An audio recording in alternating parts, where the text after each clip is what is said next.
أعوذ بالله من الشيطان الرجيم بسم الله الرحمن الرحيم الحمد لله رب العالمين اللهم صل وسلم على سيدنا محمد وعلى آله وصحبه أجمعين رب اشرح لي صدري ويسر لي أمري واحلل عقدة من لساني يفقهوا قولي اللهم علمنا ما ينفعنا وانفعنا بما علمتنا إنك أنت العليم الحكيم اللهم اغفر ذنوبنا وذنوب آبائنا وأمهاتنا ومشايخنا وتلامذتنا. Sekarang kita bahas tentang malam nisfu Sya'ban. Ini pembahasan yang kalau dalam dunia akademik ini sudah expire, sudah lama diulang-ulang ya. Tapi bagi yang nggak tahu ini sangat penting. Jangan sampai generasi awal muda itu nggak ngerti apa yang menjadi tradisi orang-orang yang soleh yang telah mendahului kita. Ini jadi masalah juga. Modern itu perlu, tapi jangan sampai meninggalkan akar. Nah sekarang kita bicara akar, bukan bicara modern. Ada wilayahnya masing-masing ya. Jadi jangan anti modern, tapi juga jangan sampai kita meninggalkan akar. Jadi sekarang kita bicara akar. Gitu. Meskipun ini hal yang lama, tapi kalau nggak dipelajari ya nggak tahu kan gitu. Sekarang kita bahas tentang malam nisfu Sya'ban. Sebelum kita bicara keutamaannya, perlu kita garis bawahi banyak sekarang orang-orang yang mengatakan dalil nisfu Sya'ban itu nggak sahih, ya dhaif. Dia sudah baca ulama-ulama dalam mendhaifkan atau mentashihkan sebuah hadis malam nisfu Sya'ban keutamaannya itu berbeda pendapat. Jadi ada ulama yang mengatakan dhaif, tapi kenyataannya secara data ulama juga banyak yang mensahihkannya gitu. Dan masalah dhaif dan sahih hadis itu menjadi perdebatan. Ini harus diingat juga. Jadi jangan tergiur dengan hadisnya dhaif gitu. Jangan tergiur dengan seperti itu. Meskipun dhaif itu adalah hadis, bukan palsu, bukan pendapat ulama, tapi dari Rasulullah Shallallahu Alaihi Wasallam. Kedhaifan sebuah hadis itu yang menentukan juga ulama, yang mensahihkan juga ulama, dan itu harus ada yang seperti itu. Tapi jangan sampai hal yang menjadi perdebatan itu membuat kita terhalang untuk mendapatkan sebuah kepastian, sebuah kebaikan gitu. Contohnya begini, malam nisfu Sya'ban, ayo kita baca Yasin, ayo kita berdoa salat malam tahajud, kita baca Quran, kita baca tasbih, kita baca tahlil. Lalu ada orang mengatakan biasa aja itu hasil nggak sahih. Loh, jangankan malam nisfu Sya'ban, andaikan malam Sabtu malam Minggu dibuat baca Yasin bagus apa tidak? Ya bagus kan gitu. Lah kenapa kok dipermasalahkan? Ini jadi masalah juga. Selalu orang-orang begitu mesti gini, itu malam yang biasa saja, hadisnya dhaif. Jadi nggak usah dihidupkan hal yang istimewa. Loh ini aneh. Hal yang masih menjadi perdebatan menghalangi suatu hal yang menjadi sebuah kepastian. Apa kepastian? Baca Yasin bagus, ya jelas bagusnya. Gitu. Kamu nggak baca Yasin, baca surat Al-Baqarah, ya silahkan saja, bagus. Memang tidak pernah ada hadis yang menjelaskan baca Yasin. Rasulullah nggak ada itu memang. Ayo baca surat Al-Baqarah, nggak ada. Tapi kenapa kok ulama kita di Indonesia dan di negara lain itu membaca Yasin? Karena Yasin itu sudah jelas banyak hadisnya. Qalbul Qur'ani Yasin, hatinya Quran itu Yasin. Segala sesuatu itu punya hati, punya inti, dan intinya Quran itu Yasin. Kalau membaca surat Ikhlas 1 kali dapat pahala, 3 kali Al-Ikhlas sama dengan sekali hatam pahalanya. Hadis Bukhari juga sudah dibaca syarahnya sama Buya itu, ya memang itu fadl dari Allah memang. Tapi kalau membaca Yasin sekali, fadilahnya seperti 10 kali hataman Quran gitu. Man ja'ala Yasin amama hajatin qudiyat lahu. Barang siapa punya hajat baca Yasin, Allah akan ijabah hajatnya. Buya sudah buktikan berapa kali itu. Punya hajat baca Yasin terbukti, nyata itu sudah. Maksudnya kita nggak bicara itu sekarang. Oleh karena itu ulama kita baca Yasin. Nah kalian mau baca Yasin silahkan, baca Al-Baqarah silahkan. Tapi di Indonesia, konteks Indonesia, kalau suruh Al-Baqarah ya mana ada orang yang baca. Yasin itu sedengan, tidak terlalu pendek, tidak terlalu panjang, cuma 3 halaman, sedengan kan begitu. Jadi kalau terlalu Al-Ikhlas saja ya terlalu singkat, banyak yang belum datang telat kan begitu. Lah inilah ini adalah kearifan ulama kita begitu, hargailah begitu. Kita tidak pernah mengatakan harus bacain, tidak, tapi orang-orang sana sebelah kita itu selalu usil gitu. Ini kan aneh cara berpikirnya gitu. Yang baca Yasin dipermasalahkan masuk neraka bid'ah, yang main HP game-giman tidak ada masalah. Ini juga problem. Yang nonton bioskop juga nggak dikomentari, yang nongkrong nggak dikomentari, tapi yang baca Quran dikomentari, jelek lagi ya. Ini jadi masalah. Apakah sudah tanya apakah kamu baca Yasin? Tanya dulu kamu baca kenapa, alasannya. Tanya dulu baru kita itu memvonis. Lah kamu jangan ikut-ikutan. Sekarang ini perdebatan itu panjang di Facebook, di Twitter, di Instagram, di mana-mana panjang. Masalah nisfu Sya'ban, apalagi yang besok mau nisfu Sya'ban ini. Sudah tahu hadisnya itu sahih. Ulama ini mengatakan sahih, Bukhari juga mengambil rijal hadis ini. Tapi dia itu masih aja udah namanya berbeda pendapat itu silahkan oke lah, tapi jangan sampai kita itu membuat orang itu rendah di hati mata kita, itu nggak boleh gitu. Udahlah, lakum dinukum waliyadin pasti. Yang Syafi'i apa? Pendapat saya benar, kemungkinan salah. Pendapat orang lain itu salah, ya pasti kan. Kenapa kalau benar kita ikuti? Tapi punya kemungkinan benar gitu aja sudah. Jangan ngeyel kamu itu nggak tahu, kamu itu ikut sunnah kamu, nggak usah gitu ya. Yang penting kalau berbeda kita berbeda, kita salaman. Kita berbeda, kita berteman. Kita berbeda tapi kita saling bekerja sama. Lah begitu. Jangan berbeda saling mencaci. Rata-rata itu masih always tingkatan usia 40-50. Kalau berbeda, kalau nggak terbiasa dengan perbedaan itu saling mencaci. Itu sudah survei sudah. Di grup-grup itu loh, kalau punya grup itu. Mesti sudah tua-tua ya masih berantem juga enak kan? Heran. Ya beda, saya berbeda. Ini argumentasinya begini. Oh, saya berbeda argumentasinya begini. Oke, silahkan.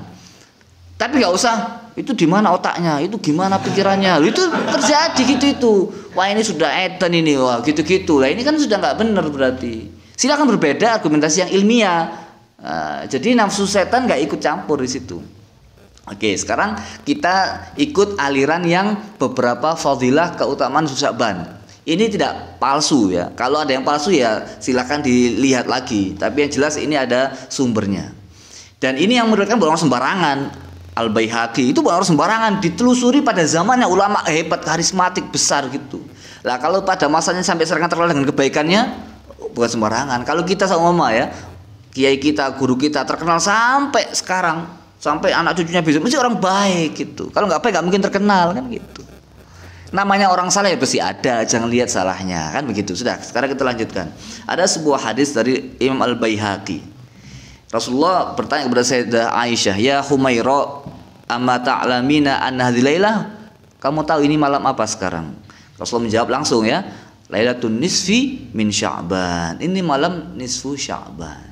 Besok jatuhnya pada hari besok Kamis malam Jumat ya.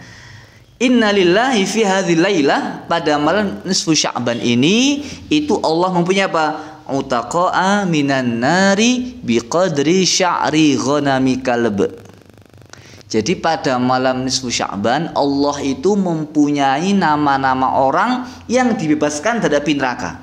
Jadi kalau sebelum Sya'ban itu dia ahli neraka, apa karena dia itu maksiat, melanggar apa gimana, masuk neraka. Lalu kemudian di malam nisfu Sya'ban Allah rubah namanya, bebaskan namanya catatan itu menjadi ahli surga. Dan itu jumlahnya nggak sedikit, sejumlah apa? Sejumlah bulu domba Bani Kalb. Kenapa kok Bani Kalb? Bani Kalb ini adalah bani yang sangat kaya dan paling kaya masalah urusan kambing gitu. Jadi bulunya satu kambing aja berapa ratus ribu atau juta, itu tidak satu kambing tapi semua kambingnya Bani Kalb loh, saking banyaknya rek. Maka sangat eman kalau kita itu tidak apa memantaskan diri untuk menjadi orang-orang yang dibebaskan dari ahli neraka. Malah kesempatan ini kita dikejar gitu. Dan sekarang orang itu promo aja Lazada, Shopee. Itu aja melek kok itu. Gara-gara buru diskon 0,1, 0,220 itu diburu. Padahal ya dunia rek, habis itu selesai bosen. Kamu dapat harga murah selesai habis itu. Ini nggak masalah barang, ini masalah garansi keimanan, keselamatan, garansi kebahagiaan, dan garansi masa depan yang menentukan gini. Nah barang aja kita rela melekan kok. Nek kamu capek lelah, oke lah nggak bisa bangun, udah diem saja sama mama ya, tasbih pegang, astagfirullah, astagfirullah, ya Allah, ya Allah, yang fokus itu, yang serius.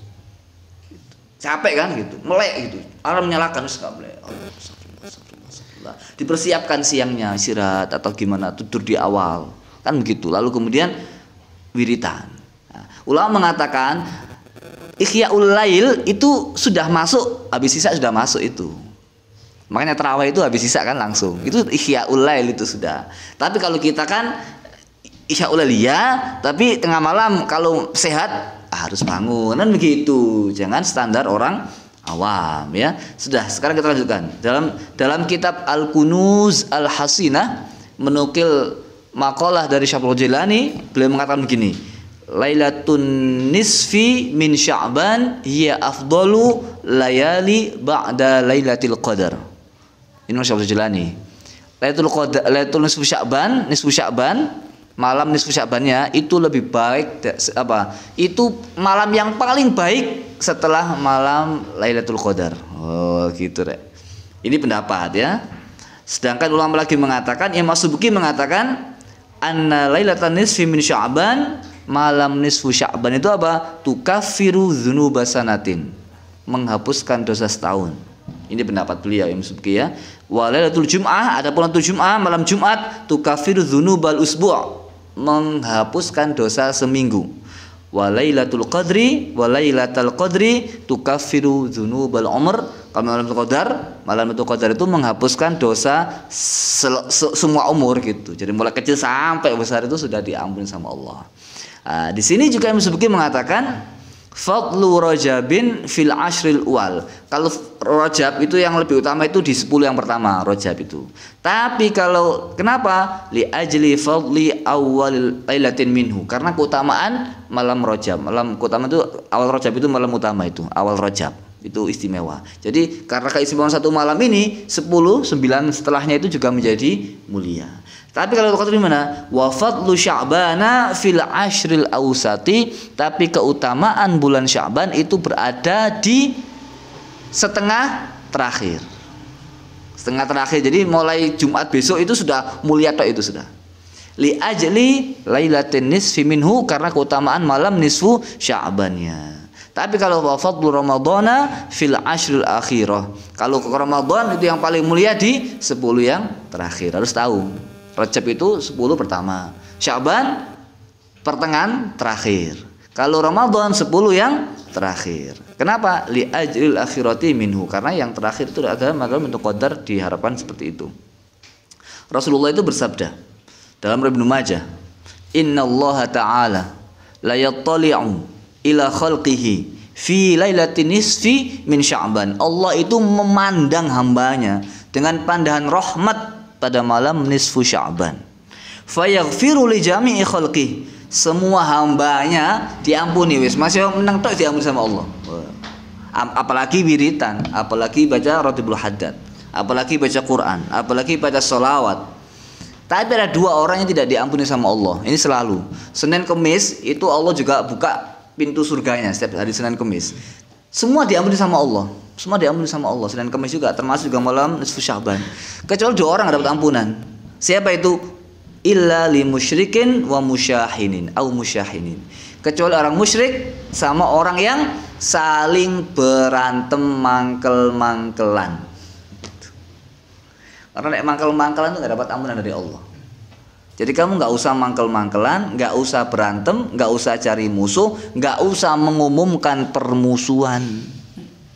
Tanya, itu musuhku itu, nggak cocok bolo, nggak ada. Dia teman saya. Dia benci kamu nggak apa-apa, urusan dia. Yang penting saya sama dia nggak punya utang, saya nggak punya masalah, dan saya nggak ingin mencelakai dia. Lo ngono. Paham tak kira? Ini sudah syarat mutlak ini. Raw Muslim yang Senin Kemis itu. Jadi mangkel sama orang itu hijab terbesar. Mangkel itu artinya apa? Mangkel sampai permusuhan gitu. Musyahin itu kamu mangkel saya juga mangkel, itu musyahin. Ya, sudah jelas itu. Sekarang kita lanjutkan lagi sebuah riwayat. Ini dari Syekh Atha bin Yasar, beliau mengatakan ini hadis ya. Rawah Ibnu Syahin. Idza kana lailatun nisfi min Sya'ban, jika malam nisfu Sya'ban, nasakhal malaku man yamutu min Sya'bana ila Sya'ban. Malaikat itu menasakh. Nasakh itu menukil ya, mengkopi atau bisa juga menghapus. Nasakh itu juga bisa menghapus ya. Nasakh mansukh itu menghapus orang yang mati dari Sya'ban ke Sya'ban. Jadi yang mati siapa atau dirubah enggak jadi mati gitu. Atau juga bermakna menukil. Menukil itu menyadur dari Allah. Ini yang meninggal besok gitu. Lah, ulama mengatakan begini, sebuah pendapat mengatakan takdir Allah itu ada yang bisa dirubah dan nggak bisa dirubah. Ya itu jelas itu. Tapi takdir Allah kalau sudah diserahkan malaikat nggak bisa dirubah itu. Tapi kalau belum disedorkan malaikat masih bisa dirubah. Nah, itu yamhullahu ma yasha wa yutsbit wa indahu umul kitab. Umul kitab itu yang belum diserahkan malaikat, itu nggak bisa itu bisa dirubah. Tapi kalau sudah malaikat sudah menulis nggak bisa dirubah itu. Nah, itu malaikat menulis. Bisa menulis, bisa bermakna menghapus ya, tergantung penerjemahnya bagaimana. Wa innar rajula la yazlimu wa yafjiru wa yankihu niswana wa qad nusikha ismuhu minal ahya'i ilal amwati. Ada laki-laki berbuat zalim, berbuat maksiat, menikah, tapi namanya sudah ditulis dari meninggal menjadi mati. Nusikha minal dinasakh ya, artinya dinasakh itu dinukil atau dihapus dari hidup menjadi mati. Jadi malam penentuan itu. Wa ma min lailatin ba'da lailatul qadri afdalu minha. Malam yang paling mulia setelah malam Lailatul Qadar itu malam nisfu Sya'ban. Ingat. Jadi besok jangan capek-capek, istirahat awal, malam tidur. Kalau bisa ketua pondoknya atau pengurusnya atau teman-temannya dibangunkan jam 3, setengah 3 atau setengah 4. Nah, besok gak apa, nggak ada semek libur tidur semua habis baca latif nggak apa-apa, yang penting malamnya betul-betul ihya ulail, jangan saya malam tidur pagi tidur lagi. Ya kan? Wah ini masalah, siang keluar lagi ke pondok ngantuk lagi, nah, terus gitu aja lah, kapan sadarnya ya kan? Itu jadi nggak apa, disepakati libur, tapi ya yang mau tasmik silahkan, yang mau libur ya silahkan ya. Tapi harus malam itu menentukan, ini malam penentuan nasib saya ditentukan ini sama Allah ini. Wah gitu, mujahadah wis. Yang suka ngaji Quran, vitaminnya diminum, STMJ-nya, pilnya, apa saudarnya, ya telur 5 jejer ngerentep. Ya kan ngantuk kasih minum, ya kan. Besok puasa, Jumat itu puasa sunnah. Qumu lailaha wa sumu naharoha, kata Rasulullah. Malamnya bangun, sholat, qiyamul lail, menghidupkan malam dengan ibadah, siangnya puasa. Jadi insya Allah besok Jumat yang mau puasa kita fasilitasi ya. Insya Allah puasa. Yanzilul, kalau nggak kuat ya nggak apa-apa.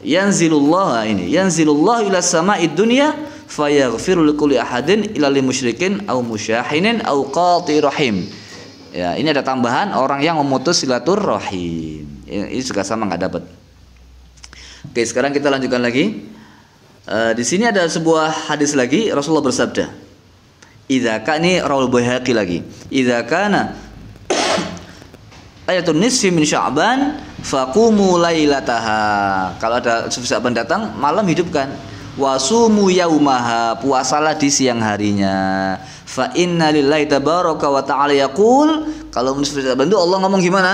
Ala mustaghfir fa aghfirullah. Mana yang minta ampun? Saya ampuni. Ala mustarzik fa arzuqah. Mana yang minta rezeki? Saya kasih rezeki.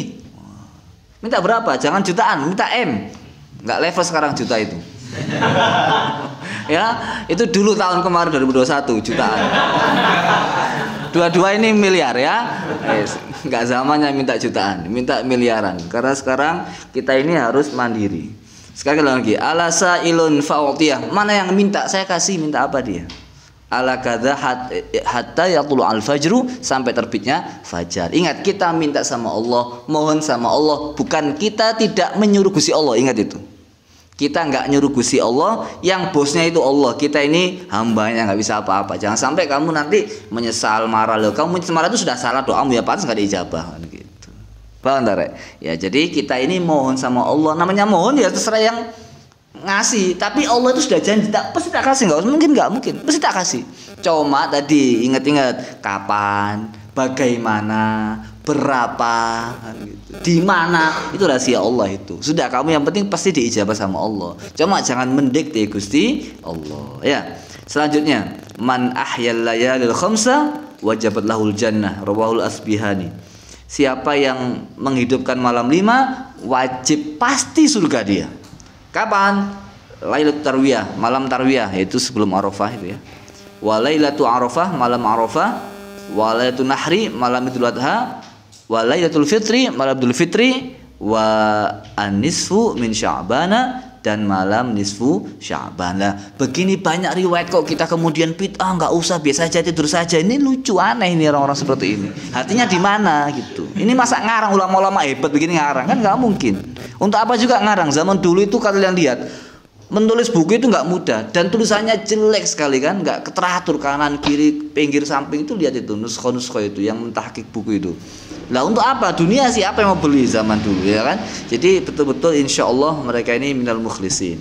Lah urusan masalah Ihya'ul Lail di masjid, banyak orang pengeras suara, ulama beda pendapat memang sejak dulu ya. Di Syria ulama Syam ini juga ikhtilaf ulama. Ada yang cenderung sunnah, banyak orang ada yang mengatakan kalau banyak orang nggak bagus lah sendirian. Itu saya kira hubungannya dengan selera. Tapi nggak sampai membid'ahkan, mengharamkan, tidak sampai. Itu selera. Mungkin orang nggak senang banyak, yaitu selera. Orang senang banyak, selera. Banyak orang yang senang sendiri lebih khusyuk. Ada orang senang banyak baru bisa khudur. Itu saya kira kembali kepada pribadi masing-masing.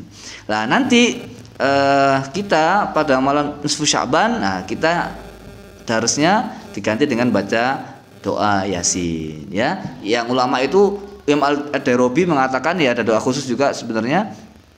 Itu mengatakan baca Yasin ini sudah tradisi kita, baca Yasin 3 kali. Sekali itu membaca apa? 1 kali Yasin niatnya panjang umur, ma'al afiyah ya, untuk kebaikan. Yang kedua taf'ul bala.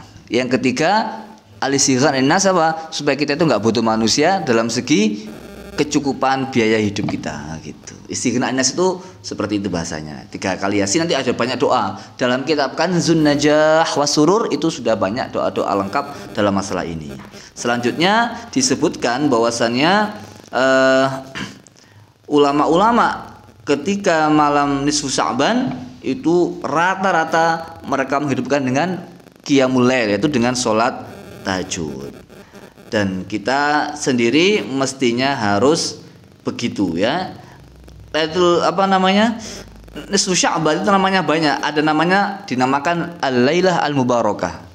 Ada yang menamakan Lailatul Baro'ah. Apa Baro'ah itu? Malam yang membuat orang bebas dari api neraka. Juga dinamakan sebagai Lailatul Qismah wa Takdir, apa? Malam penentuan takdir dan pembagian rezeki. Dan juga ada wa lailatul ijabah, malam diijabahnya doa-doa kita. Sama Allah, ya Allah saya minta rezeki, ya Allah saya minta rezeki yang baik, yang halal, jangan sampai saya butuh kepada orang. Gitu. Semakin kita butuh, kepepet, semakin kita minta sama Allah. Tapi harus pasrah ridho, ya Allah saya ridho denganmu, tapi bagaimana mungkin engkau membuat saya itu hina di depan makhlukmu, sedangkan engkau yang beri rezeki kan gitu. Doa waqi itu bagus sekali deh, doa waqi itu. Ya Allahumma sun wujuhana bil yasar. Ya Allah, jaga wajah saya, diri saya dengan kemudahan rezeki. Wala tuhinna bil iqtar. Jangan engkau hinakan saya dengan kekurangan rezeki.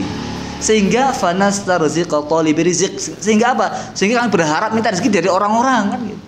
Dan kami sibuk memuji orang yang ngasih kami uang. Dan kami dinubtala dan kami diuji dengan apa? Mencemooh orang yang tidak ngasih kita rezeki loh. Sedangkan engkau di balik semua itu yang memberi rezeki, ya Allah loh gitu.